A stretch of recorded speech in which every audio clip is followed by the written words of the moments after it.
ইফতারির সামনে রেখে দোয়া কবুল হয়। বিশ্বাস হয়? কি সামনে রেখে? সামনে ইফতারি। বসে থাকে আমরা তৃষ্ণায় সারাটা দিন, ছাতি ফেটে যায়।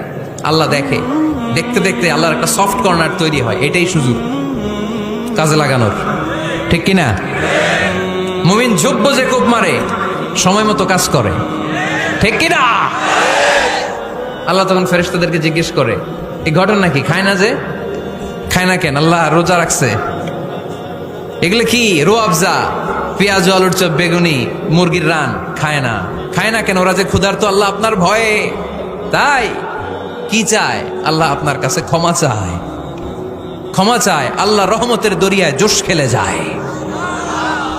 আল্লাহ তখন বলে, আমারে দেখছে নাকি ওরা? ফেরেশতারা বলে, না দেখে নাই। আমার জান্নাত জাহান্নাম দেখেছে? না দেখে নাই। আমারে না দেখে, জান্নাত জাহান্নাম না দেখে আমার এত ভয় করে। যাও, আজকের এই রোজার বিনিময়ে এখন বান্দা যা চাইবে সব কবুল করে নেব।